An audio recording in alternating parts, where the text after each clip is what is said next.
Hiya guys, and welcome back to part 2 of making the hinges, and welcome back to Wade's workshop. We'll start with a bit of mail. I think my most regular contributor to the channel, Stephen, Steve from Ponty. Hiya Steve, and thanks very much for the recent delivery. He's been to the auctions again and dropped me in via the post a selection of goodies. This is just part of them. There was a big bag full of milling cutters, all sorts, shapes, sizes, some nice long series ones. In fact, I already used one of the long series ones in part 1, as you saw. That little ripper cutter, I believe, was amongst the parcel. So that was that. Big handful of probably 5mm diameter round files. They look a bit like chainsaw files, these ones. They've got the blunt end on them, you know, the no file on the end. But yeah, always handy. What appears to be a scriber. It's not something I'm familiar with. It's got a part number stamped on it. I'll bring it up to the camera. WM Clay Limited, 1970, Sheffield. And I don't know whether you can pick it up on camera. It's got the little War Department arrow on there, which is weird. So I believe it would have been Ministry of Defence contract of some sort. But it's sort of chisel ended. Looks like hardened tool steel. It's been ground to a point on the end as a scriber. I'm not sure as if it was originally like that. Not a part I'm familiar with, but it's a nice piece of tool steel. It'll make a nice scriber. But yeah, happy days for that. And last but not least, a part box of Imperial slip gauges. As you can see, it's good part of the set is still there of Imperial slip gauges, so really chuffed with those. I do have a set of metric, but I'm doing more and more Imperial. I'll show you my metric set here. They don't come out very often. Yeah, I've got a set of metric slip gauges, as you can see here, and well, as they say, they don't come out very often. Very few of them been out of the wrappers, so that's those. So yeah, I mean, the slip gauge is absolutely over the moon as per everything else. So Stephen, thank you very much indeed for those. Let me just move that out of the way. Moving on, we have some viewer mail from Australia. Now this is from Matty's workshop, and he is from Eden in Australia. Now obviously I know Australia is a beautiful place, and it's a big old I wouldn't say country, it's a continent in its own right. If you're going to call a place Eden, it must be Garden of Eden. It sounds like a beautiful place, doesn't it? So, in fact, Matty, I shall show you his stickers shortly, has sent me one of their sort of local New South Wales Eden then, one of their sort of postcard packs. And, you know, even just looking at the front cover alone, Sapphire Coast, New South Wales, it's fold out. Hold on, bear with me. Yeah, I mean, there's sort of views of the area of Eden in New South Wales, but it looked absolutely stunning, and I can well see why they called it Eden. And looking at these beautiful beaches and sunshine, you know, what looks like paradise. Sitting here in my shed, and I think it's -2 today, which, all right, not as cold as some people are getting it, but it's pretty cold, and I really would like to be in Eden right now. So anyway, obviously this is from Matty's workshop. Now check out Matty's workshop on YouTube. I'll show you the sticker up close. Matty turns up regularly on the live chat on Emma's Spare Room Machine Shop. But that's Matty's workshop. Check him out, guys. He does some interesting stuff. So there you are, Matty. You're on the sticker board right on the rusting ox. I think I'm going to have to bring your head down a bit. Just loosen up the clamp. Oh, I'll bring her down. Oh, I love this power feed in Z. Saves me a lot of hard work on the arm. I've got into the habit of always, when I switch it off, I always put it in the up direction, so that if I do catch the switch, if for any reason I catch the switch, I, you know, when my hand's going round and I have a mad moment, if it switches on, it's always going to go up away from the job. So the old WD-40's having a bashing on this aluminium.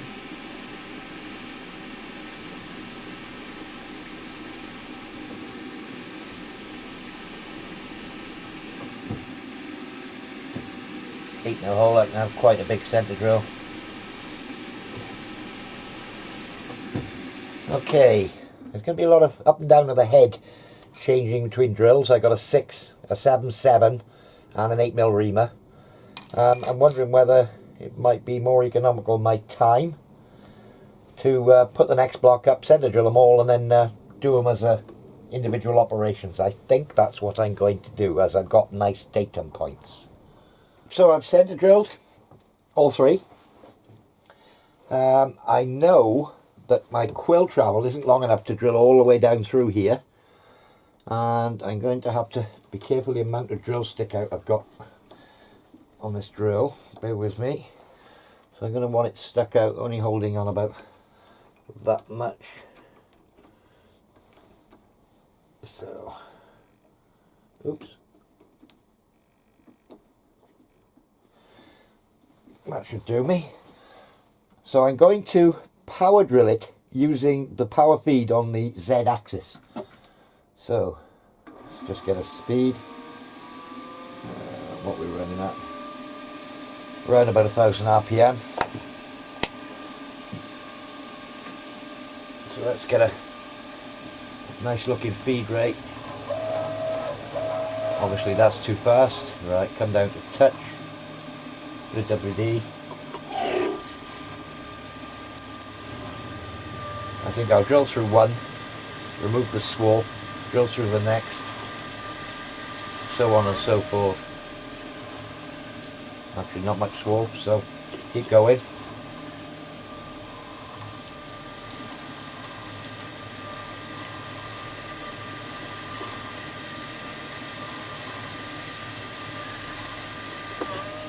I think I'm advancing at a fast enough rate that it's breaking the swap. Here we go, down into the 3rd one. Get ready to swap directions. There we go, through the bottom. Fast traverse back up again.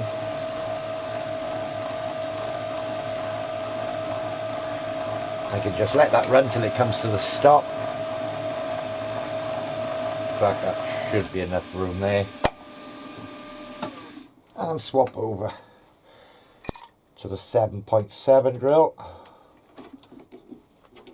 I haven't used this chuck much, and it's actually a little bit stiff. I got to hold the spindle to undo the chuck, so it's a two-handed operation.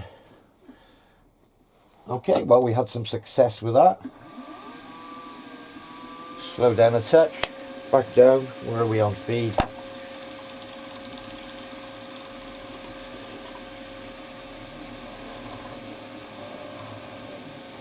Let's go for it.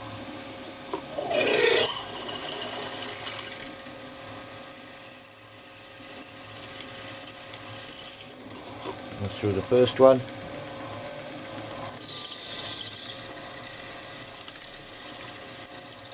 Swap's wrapping around a bit.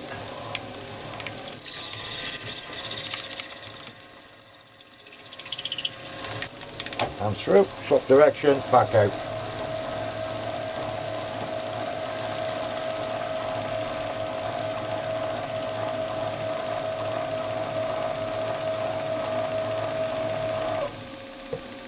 Feed off, cut her off.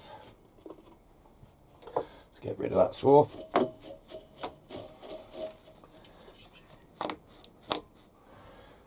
Maybe a smaller brush in there.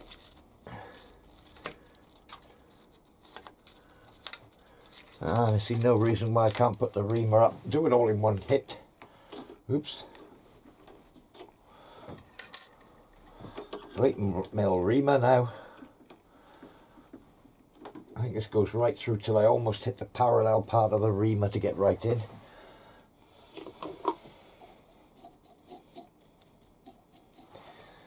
Start her up. Slow her down. 400 maybe. Yeah, that'll do. And again, I'm going to power the reamer down through as well.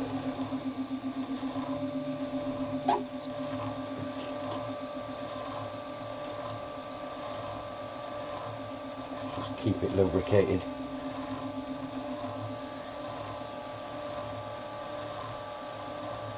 I should have to switch it off just as it gets that parallel looking at the lengths. I did measure it earlier.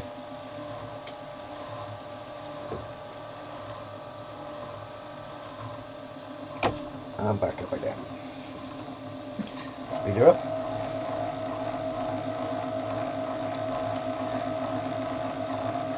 And there we have it. That's the 8mm hole at the position I want it. Move on to the next process. That's all 6 reamed now. And I'm just going to go across the 6 of them and deburr the holes both sides. So when I've got everything set for the centre for that hole that I've just done, basically I put a mark on the top of the blocks here. So basically what I've done is tip the block down and put it back in the vise. Had a clean up, put it back in the vise. I know I'm 10.5mm from this back face, and I know I'm 10.5mm or on centre still for the 8mm reamed hole. So literally all I've got to do to come to the middle of this wall to put a grub screw in here from this back face, or what's going to be the top face, is step back. It was 11.5 and I want 7.5, half of the 15. So I step back 4mm from where I am now. So I've just turned my DRO back on. It's been switched off overnight. I'll come back to the 4mm mark, which is there. Lock off. And I now know, or know now, that I can drill with confidence. I'm on the centre line of the drilled dowel hole. I'm 11.5mm back, and I'm in the middle of that wall there for a grub screw, which is going to lock the hinge pin in place. So, these grub screws need to be stainless steel.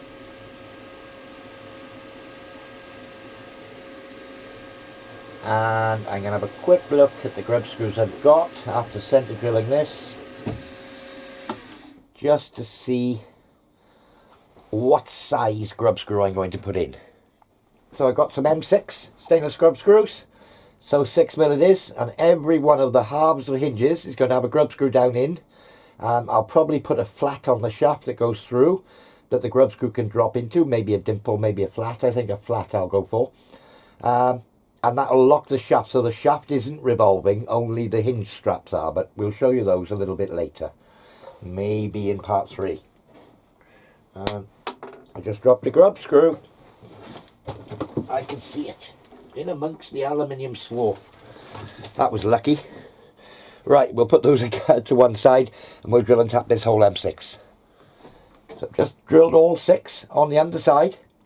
Now this drilled and tapped hole will tell me which side is the underside. That's the side that's got to be machined down to the finished thickness, so I'll know I'm not machining it off the top, because obviously the dowel hole is set in a fixed position relative to the top, or what's going to be the top face of the hinges.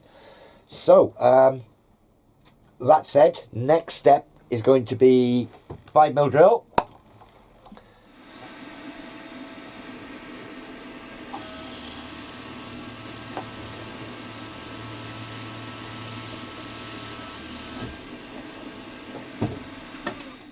That's the third of the longer ones done.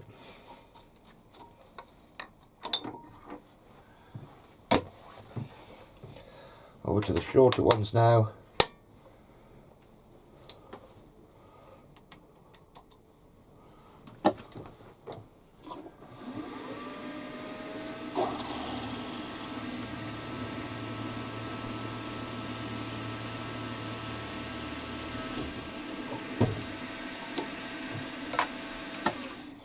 And so on and so forth until I've done all 6.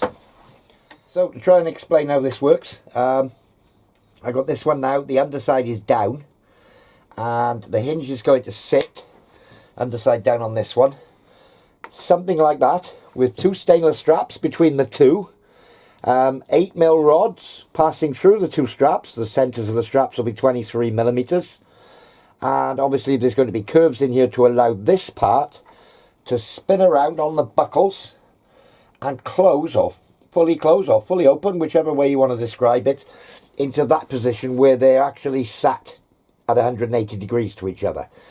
Now, because the centres of these two holes are going to be, because they're 11.5 up, 11.5 down, they're 23mm, and the straps ain't going to make 23mm. We're going to have a little bit clearance issues with shutting it right down. So in the interest of providing a nice finish, I'm going to fly cut a clean up on this top face before I finish the underside to the finished thickness. And basically I'm going to see what cleans up on here. They should be pretty close to each other, so I'll clean it up, maybe take 2 thou, but do the same to all of them, so that when they're sat in the closed or open, whichever way you want to look at it position, the dowel holes are the same distance from the top. So you know, that will be a one single plane. So that's that thought. So I've got the fly cutter up. I'm just going to take a lick off the top of here. So I did a touch off, 0.1. This is the first one.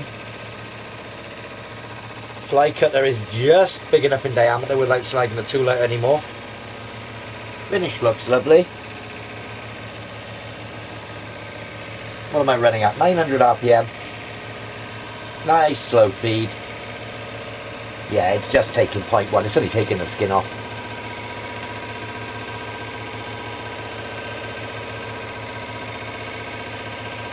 Looks good. See what happens when we run off the other end. I'll probably go right off the other end. May even run a reverse pass. Getting the intermittent cut now with the 2 halves. A few little drag marks. I'm nowhere near the cutter with my finger here. No, it's just the coolant of the WD-40. I thought I could see a few little scratches or what have you on it.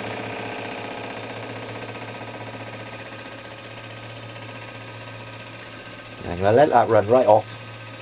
Put a bit of WD-40 on again. Run back the other way. And then just do a direct swap for the next part, or do all 6 like that, and hopefully they'll all clean up.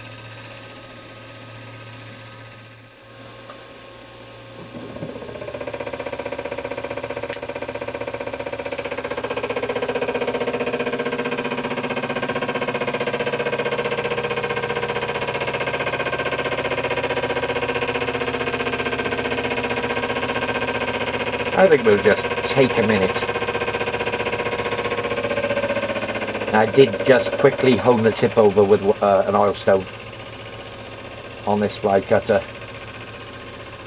before I started.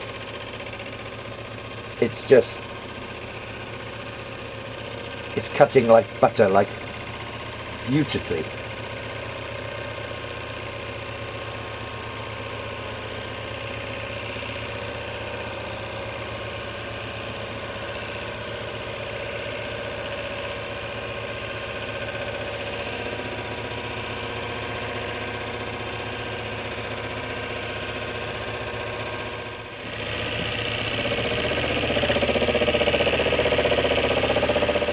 So I've flashed what's going to be the top side of all 6, and now I'm doing them to size. Now the short ones are 24mm thick and the long ones are going to be 23mm thick. These ended up at 24.9, so I'm taking a 0.7 cut, and you can see that happening now. Then just traversing back across and taking a 0.2 cut to finish. Bit of smoke coming off it with the WD-40. I try not to put too much on, but it does improve the finish. Just a smear of WD-40 on the top. So yeah, I'm doing a 0.7 and then a 0.2, and that cleans it up to the nominal 24mm thick. It appears to be snowing aluminium on my floor. So all the sides of these, you can see this radius I've just put on here. I just set one up and put a rad on. Need a radius like this on them, just to take off any sharp edges. It's going round a swimming pool, as I said. These will be exposed, these brackets, to a degree. And there's young children running round. You know what they like, buggers for stubbing their toes. They are fitted flush, but we're just not going to have any sharp edges on them. So, I've just set up the radius cutter. I'm bringing you a bit closer into shot. So I've got it set now to depth and height. Done this edge. So basically, hang on, give that a clout, check parallels, no, yes.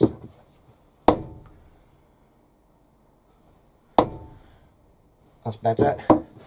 So I've got a fixed edge here. I'm going to do all 3 of these blocks on these 4 long edges.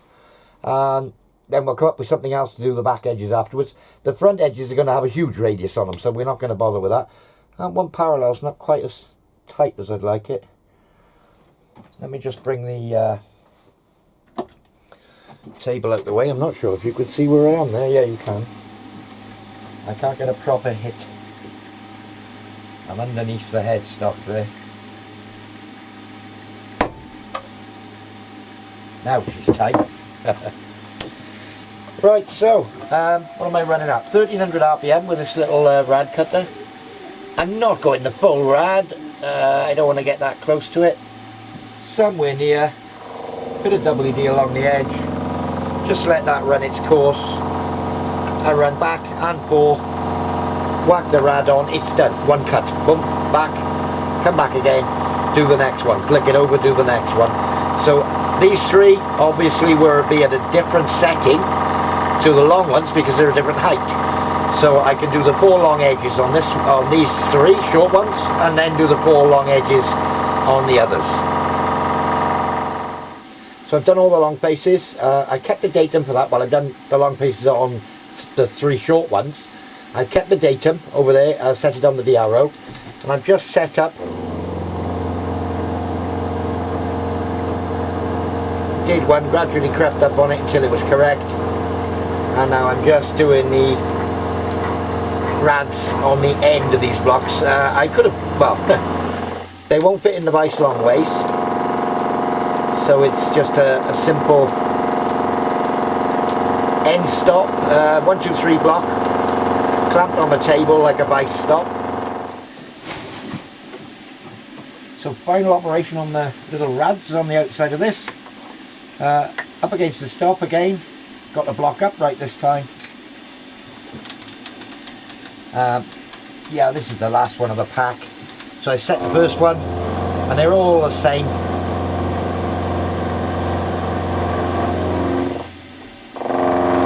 File the little triangular corners off when I finish. Basically that's that one. Clean the stop, clean the block.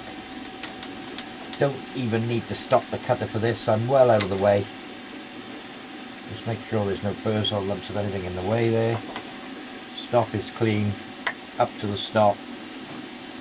Tighten the vice and do the final corner. So each one of these hold down blocks has 4 holes, and therefore M6 countersunk screws.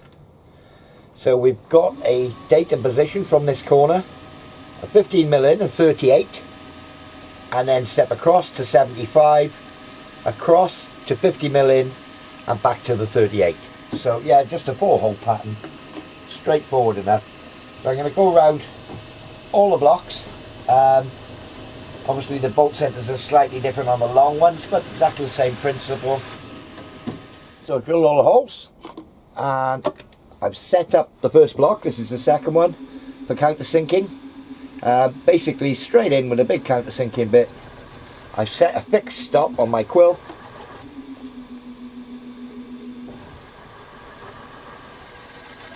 Down to the stop, job done. Move across into my datum, 75, same as it's been for drilling and centre drilling. Just keeping a bit of WD in the general area. And that's the wind blowing. I've got plastic windows in the shed here. It's about 0 degrees and howling today on occasion.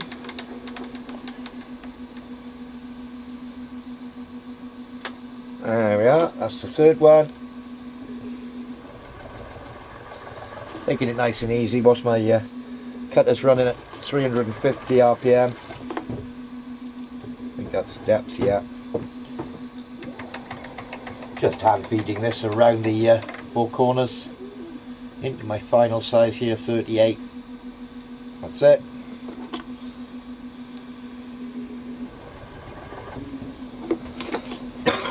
Excuse me.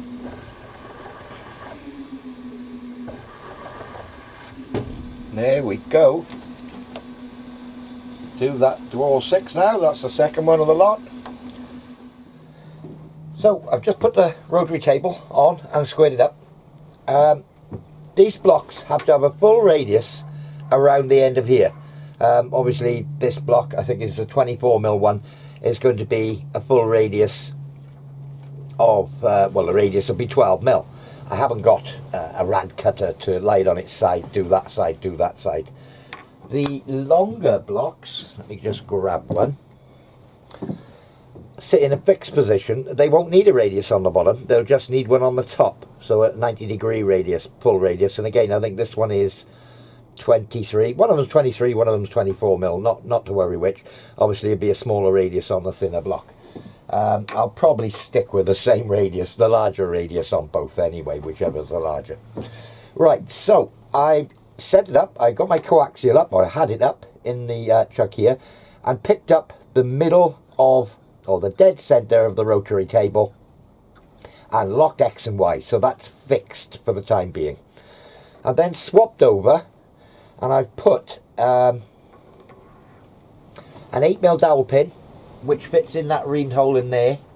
Lovely. There we go. And that locates the part, again, let me just lock the quill, in the centre of the rotary table. The centre of rotation is the centre of the dowel. Okay, so I've just done this off camera. I've got a couple of studs here, well, not studs, bolts that have worked out exactly the right length, and my packing pieces. So I'm just going to set these two up and lock the part. Now this radius is going to be running in fresh air. It's clearance, it's not a working area, it's clearance. So, you know, we're not looking for critically correct here, just eyeball nice. So I'm setting this up, rotary table's set on 0, setting this up nice and square. I've got the same clamp on the other side. I haven't got any 8mm stud rod. If I had, I could have made a strap to go over the top of this on 2 studs, would have been probably a better setup. But you use what you've got, and it just so happens that these 2 bolts here are just the right length to screw almost fully into the T-nut, just to lock this in position. So I'm happy with the squareness now. Just going to nip that side. Let me just bring that collet out the way a little. Okay, there we are, and get to the nut a bit better now. In fact, I want to just put it on a little bit further in. I'm not biting on the edge of it quite so much. Yeah, so, well, it was just fortunate that I had some bolts that are exactly the right length in a drawer. I looked everywhere for 8mm studding and then came across these and did the, oh, I wonder. Right, okay, so the part's now locked in to the centre of rotation. So I'm going to use Y only, and I'm going to offset in Y, come out until I'm off the part. So I've got the DRO set on 00, so I know where I am. I can come back to that for setting subsequent parts. I'm going to come right out the way. Now I'm not going to try and cut all 3 of these in one hit. I'm going to do the top 2. Then I'm going to flip it upside down and do the final one, so there's no need for like a sacrificial plate underneath to allow me to get right down. I was going to make a plate up that bolts onto the rotary table. In fact, it might be something I do going forward. Make a plate up with that bolts on here with a dowel pin in the centre that I can always pick up, so that would be a lot easier. And then maybe some M10 tapped holes in the sacrificial plate. I'm talking myself into this job in various places that I can use for clamping down, what have you. I've just talked myself into a job there, haven't I? Right, okay. Tooling plate for the rotary table. I think that's going to be going forward for quite some time. Right, so change over to a nice long series cutter now. I'll see what I've got that's appropriate. So I've just dug this cutter out. Looks to be long enough to do the the top two. So that's the cutter I'm going to put up. I know it's an Imperial cutter. I'll set it up. I'm just making a start on this.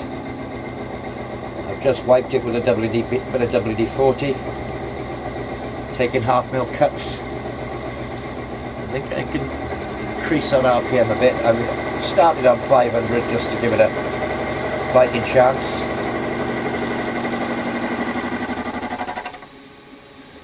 This being the first, I haven't got a figure yet of where we're going, as far as how far I push Y. And I do realise you won't be able to see much around there. When I'm doing the one side you can see it, and I'm doing the other side you can't.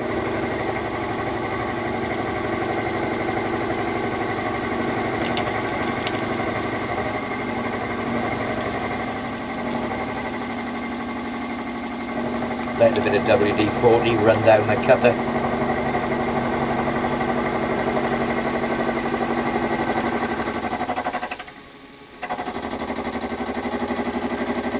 Okay, back round. You should be able to see the cut that it's made. Well, you get an impression of it anyway. So I just come round this side now. It's missing my clamp on my block. And another 0.5 in Y. And yeah, basically round we go again. So we're coming down to the last couple of operations on these blocks now. Yeah, changed the method for these. They only need a rad on the one side.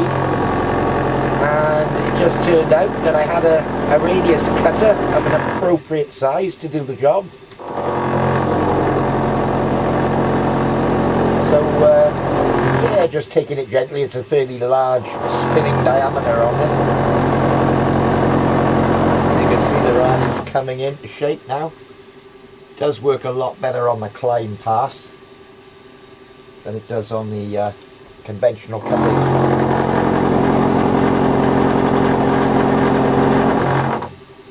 And I'm feeding down in Z with the quill. I've got a touch off on the side, or just shy of touch off with the cutter. And I've got a height position set from the previous one that I did. So that just the kiss off on the touch of it. So probably take about 5 minutes a pop these.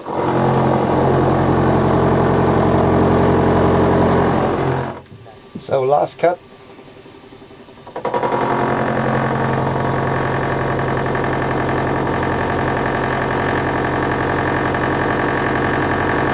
Nice and gentle with this one.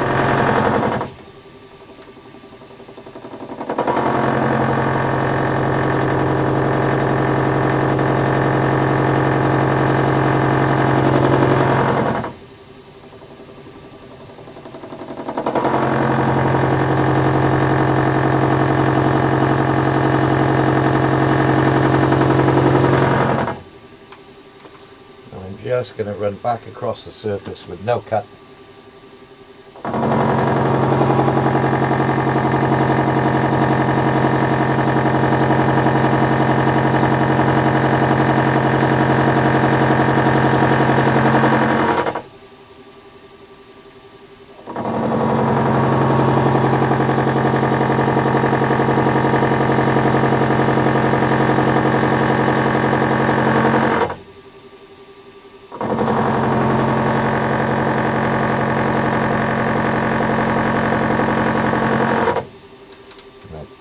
Looking at that,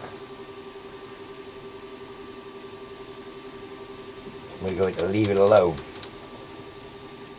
Well, there we are, guys. I think that's quite enough for this one. Part 3 should be very short. All that's left are the pivot pins and the moving straps, strap part of the hinges, I should say. So not much more to come on these hinges, and we'll be complete. So anyway, guys, thanks for watching, thanks for subscribing, and we'll see you all very soon. Cheers now.